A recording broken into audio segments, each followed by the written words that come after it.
Hello everyone and welcome to this short reflection coming from Killin Manse. I hope you had a good Easter. One of the great things that I enjoyed was texting everyone on the Sunday just to say Christ is risen. And I sent it to so many friends and family, and the responses back, of course, he is risen indeed. And it was great connecting with so many people just through these three simple words and yet profound words. Christ is risen. And of course, he is risen indeed. The automatic response. I even got one from Tanzania, where I've got a friend out there. And it was great to feel part of something bigger than myself. That we were a family of faith connecting on that very special Sunday.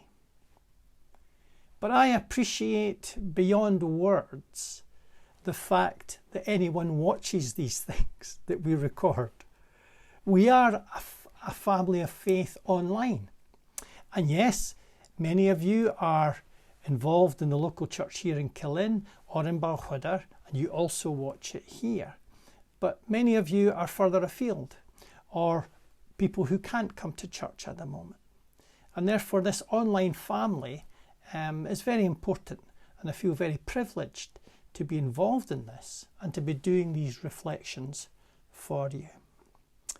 So we're going to begin with that great affirmation, and I want you to say it into yourself, or if you can say it out loud, then please feel free to do that.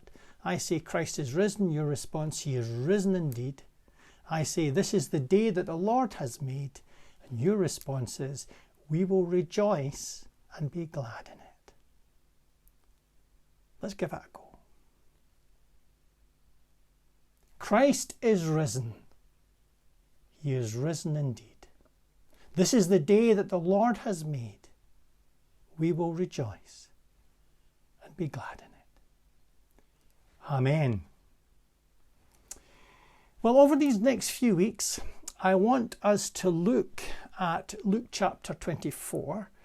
And it's basically from verses 13 to 49, which includes the story of two of the followers of Jesus on the road to Emmaus, and then Jesus revealing himself to the disciples, and to try and unpack some of the goodies that are in this passage.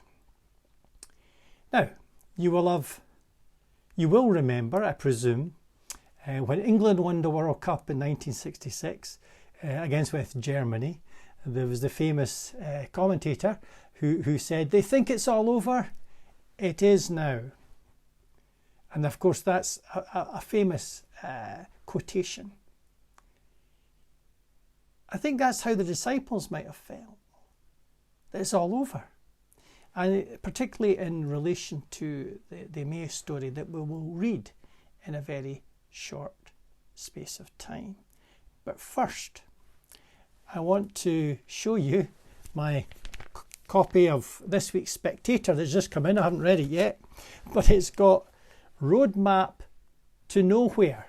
And of course, it's in relation to the vaccination and where we're going regarding the pandemic. Roadmap to Nowhere. Is that not a classic example of how we could phrase or find a phrase that would describe what some of the disciples must have felt? That they thought they had a roadmap to somewhere, and my goodness, it seemed to have turned out as a roadmap to nowhere. And the beauty of what's going to happen in Luke 24 is to show that not only were they wrong in thinking this was the end, but this was very, very much a new beginning. And inside that Spectator, they usually have various things, leaflets that come with adverts for companies and different things. But the first one that popped out was a new beginning, and it's to do with retirement. But I thought, roadmap to nowhere, and then a new beginning. And these two phrases fit in so well with this passage in Luke 24. Let me read it. And it's from verse 13. Now that same day, Two of them, meaning the followers of Jesus, were going to a village called Emmaus, about 7 miles from Jerusalem. They were talking with each other about everything that had happened. As they talked and discussed these things with each other, Jesus himself came up and walked along with them. But they were kept from recognizing him.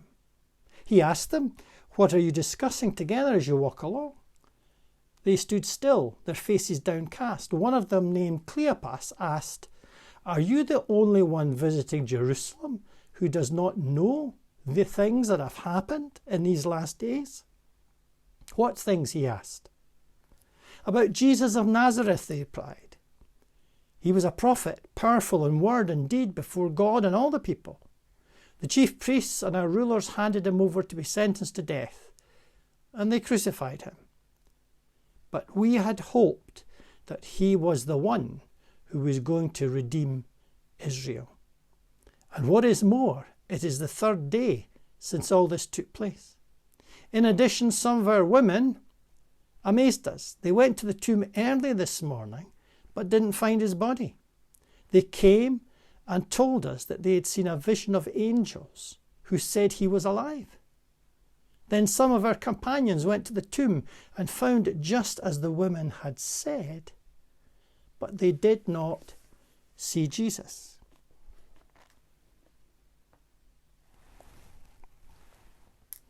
Now, you'll notice over my right shoulder, there's another picture up. You'll be seeing that we seem to do a lot of reorganising in this study for these recordings. And it's true, because we've had various pictures up, because they all have a slant and perhaps something in them that can be used within the talk. And here we have a scene with elephants, and if you look at it at first glance, you're puzzled, because you think, are these elephants running towards us, or are they running away from us? And of course the truth is, well, it depends on where you're looking, because some are and some aren't. But at first glance, it's hard to make it out. Is that not the case with life? It's about interpreting life. And sometimes at first glance we can get the wrong understanding. Is that not what happened with the disciples? They came with their agendas, they came with their expectations, and it turned out to be a major disappointment, because what they thought was the case turned out not to be. And they had many of these agendas and preconceptions overturned. Are we not in the same situation? Is our journey of faith not a learning curve? And I want today to be an invitation to you, this family of faith, to continue journeying with me. I'd love to know how you found the journey through Mark, whether it raised many questions for you, presented many puzzles, whether you found it challenging, whether you found it encouraging, perhaps a mixture of all of these. Can I urge you to talk about these things? Some of you will be watching this with someone else. I would like you, going forward, to keep a journal, to write things down. That if you reflect back on what Easter meant for you this year, if you were watching any of the episodes here online on Mark, what did you think of them? What did you get out of them? What do you think God is saying to you? Now, my head is full of thoughts most of the time. The annoying thing is sometimes I go for a walk and things are popping into my head. I think, oh, that's a great thought. But by the time I get home, I've forgotten exactly what it was. It's good to jot things down. So get a wee notebook, or even just a piece of paper that you can keep somewhere, and write down some of these reflections about what this faith means to you, what this journey means to you, what Mark's gospel, what this Easter meant to you. And if you're willing to continue on this journey, as the disciples had to, and they did, hence we're here, and we've got a faith that's alive because they continued this journey despite the disappointment and the shock, because they discovered that Jesus was walking with them. And you'll notice in the passage, they didn't recognize Jesus. Or in fact, it says that they were stopped from recognizing him. because that was part of what the revelation was going to be as it unfolded.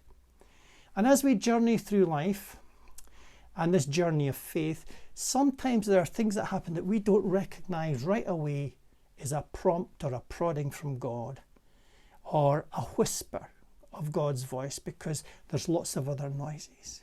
And it's being able to recognize what's going on, to see it and to understand it. So if you look closely at that picture for a time, you're able to make it out. But at first glance, you can ask the question, oh, which direction are they going in? So too with faith. Now, don't think of faith as like a transaction. It's not like going to a slot machine or a cash machine where you put your money in and you get your product out, or if you put your card in and get your money out, and it's a simple transaction. So that faith's a bit like that. You trust and you pray and you believe and you expect to get the goodies at the end. But it's not. God doesn't deliver packages for us. It's a journey, it's a pilgrimage. And that pilgrimage has got twists and turns along the way. Now here we have these two followers of Jesus downcast on the way to Emmaus. The last thing they expected was the risen Christ to be alongside them. And in the weeks ahead, we will try to explicate some of the great things that are in this passage. But I would draw your attention to one verse, and it is where they said, "But we had hoped that he was the one who was going to redeem Israel." That's Luke 24, verse 21. We had hoped, and the hope had come to nothing. That shows us how they were understanding it, how they had joined the dots, and all that was shattered. And they had to learn again what the meaning was all about. So God took them on a journey as he did the people of Israel. He certainly did it with the disciples. But they got there in the end. Even if the end never comes in the sense of us fully understanding, because we're on this side of eternity, we live in time, and we live with limitations, human limitations, to understanding the big picture. But we can get enough to continue the journey. I hope you're getting enough to continue the journey. This is a process. It's not like a slot machine, as I said. We're on a journey and we put one step in front of the other. That's why it's important, if you're watching this with somebody else in your family or your spouse or whatever, a friend, a neighbour, someone else who's in the church, that you have a conversation about this. There's a lovely phrase about gossiping the gospel. And instead of gossiping about people, gossip the gospel. What is this faith about? Be prepared to talk about it, to share your questions. Even after I've finished here today, think, okay, what was that about? Let's read the passage in Luke 24. What is that saying to us? And do it every day and take little notes. So there's some feeding of yourself. All of us will have had something to eat and drink already today. That's what we do every day. We need sustenance. Our souls and our spiritual lives need that too. So on this amazing journey of faith with Jesus, yes, it's a roller coaster. It was a roller coaster for the disciples before Easter, as we saw going through Mark. And now, post-Easter, it's still a roller coaster. But it always is. Because God is God.